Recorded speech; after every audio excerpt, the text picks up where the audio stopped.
بسم الله الرحمن الرحيم والذين اجتنبوا الطاغوت أن يعبدوها எவர்கள் ஷைத்தான்களை அவைகளை வணங்குவதை விட்டும் விலகி வஅனாபு இலல்லாஹ் அல்லாஹ்வின் பக்கமாக முன்னோக்குகிறார்களோ லஹுமுல் புஷ்ரா அவர்களுக்கு நன்மாராயம் உண்டாகட்டும். ஃபபஷிர் இபாதி என்னுடைய அடியார்களுக்கு நன்மாராயம் கூறுவீராக. இவர்கள் எத்தகையவர்கள் என்றால் அல்லதீன யஸ்தமீஊனல் கௌல் சொல்லை அவர்கள் செவி சாய்த்து செவி மடுத்து அவர்கள் கேட்பார்கள். ஃபயத்தபிஊன அஹ்ஸனா அதிலே அழகானவற்றை அவர்கள் பின்பற்றுவார்கள். உலாயிக அல்லதீன ஹதாஹுமுல்லாஹ் இவர்கள்தான் அல்லாஹ்வுடைய ஹிதாயத்தை பெற்றவர்கள். வஉலாயிக ஹும் உலுல் அல்பாப் இவர்கள்தான் அறிவாளிகள் என்று அல்லாஹ் தஆலா கூறுகிறான். இந்த ஆயத்து அசல்ல யார் சம்பந்தமாக இறங்கியது அப்படின்னு பார்த்தீங்கன்னா, ஹஜ்ரத் ஸைத் இப்னு அம்ர் இப்னு நுஃபைல் ரலியல்லாஹு அன்ஹு, ஹஜ்ரத் அபூஸர் ரலியல்லாஹு அன்ஹு, ஹஜ்ரத் சல்மான் ஃபார்சி ரலியல்லாஹு அன்ஹு இவர்கள் சம்பந்தமாக இறங்கிய ஆயத்து தான் இந்த ஆயத்து. ஆனால் அசல்ல பார்த்தீங்க அப்படின்னு சொன்னால், எப்படியாக இந்த ஆயத்து இவர்கள் சம்பந்தமாக இறங்கியதோ, யார் யாரிடத்துல எல்லாம் இந்த ஆயத்தில் சொல்லப்பட்ட தன்மைகள் இருக்கிறதோ, அதாவது அல்லாஹ்வை தவிர வேற யாரையும் வணங்குறது இல்லை.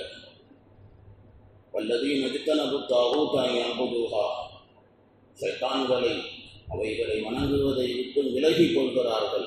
வஅனாபு இலல்லாஹ் அல்லாஹ்வின் பக்கமாக முன்னோக்குகிறார்களே, அப்படிப்பட்டவர்கள் அல்லாஹ்வுக்கு கீழ்ப்படிந்து நடக்கக்கூடியவர்கள்.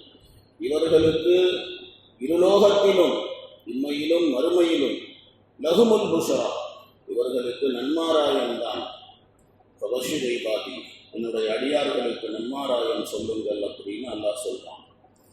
இவங்க எப்படி இருப்பாங்கன்னா, அல்லதீன யஸ்தமீஊனல் கௌல ஃபயத்தபிஊன அஹ்ஸனா விஷயத்தை விளங்குவார்கள், கேட்பார்கள், நல்லதை எடுத்துக்கொண்டு அதை அவர்கள் அமல் செய்வார்கள், அதன்படிக்கு நடப்பார்கள். ஃபயத்தபிஊன அஹ்ஸனா உலாயிக அல்லதீன ஹதாஹுமுல்லாஹ் இவங்க தான் ஹிதாயத்தை பெற்றவர்கள் என்று அல்லாஹ் கூறுகிறார்.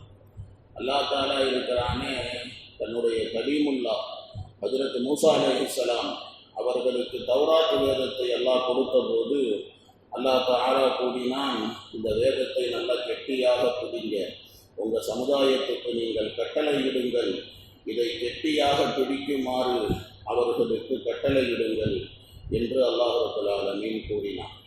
ஸோ அதே தான், யாரிடத்தில் இந்த தன்மைகள் இருக்கிறதோ அவர்கள் ஹிதாயத்து பெற்றவர்கள். உலாயிக அல்லதீன ஹதாஹுமுல்லாஹ் யார் புத்திசாலிகளாக இருப்பார்களோ, யார் நல்லவர்களாக இருப்பார்களோ, அவர்கள் இயற்கையாகவே அவர்களுக்குள்ளார நல்ல விஷயங்களை ஏற்றுக்கொள்ளக்கூடிய பக்குவங்கள் அவங்களுக்குள்ளார இருக்கும். உலாயிக அல்லதீன ஹதாஹுமுல்லாஹ் வஉலாயிக ஹும் உலுல் அல்பாப் அவங்க தான் ஹிதாயத்து பெற்றவங்க, அவங்க தான் அறிவாளிகள் அப்படின்னு சொல்லி இப்படி அல்லாஹ் ரப்பல் ஆலமீன் இவங்களை பற்றி சொல்லி காட்டுகிறான். அதாவது இந்த ஆயத்து சில சஹாபாக்களை பற்றி இறங்கி இருந்தாலும் அந்த சஹாபாக்களுடைய விஷயத்தில் தான் இது இறங்கியது. அந்த சஹாபாக்களுக்கு எந்த தன்மை இருந்ததோ, அந்த தன்மை யார் யாரிடத்துல எல்லாம் இருக்கிறதோ அவர்கள் எல்லாரையுமே இந்த வசனம் குறிக்கும் அப்படிங்கிறது இதன் மூலமாக தெரிகிறது. அஃபமன் ஹக்க அலைஹி கலிமத்துல் அஸாப் அஃபஅன்த துன்கிது மன் ஃபின்னார் லக்கின் அல்லதீன தகவ் ரப்பஹும் லஹும் குரஃபும் மின் ஃபௌகிஹா குரஃபும் மப்னியத்துன் தஜ்ரீ மின் தஹ்திஹல் அன்ஹார் வஅதல்லாஹ் லா யுக்லிஃபுல்லாஹுல் மீஆத். இதில் அல்லாஹ் சொர்க்கத்தினுடைய நேமத்தை பற்றி அல்லாஹ் பேசுகிறான். அது இன்ஷா அல்லாஹ் நாளைக்கு பார்க்கலாம். சுப்ஹானல்லாஹி வ பிஹம்திஹி சுப்ஹானக்கல்லாஹும்ம வ பிஹம்திக நஷ்ஹது அன் லா இலாஹா இல்லா அன்த நஸ்தக்ஃபிருக.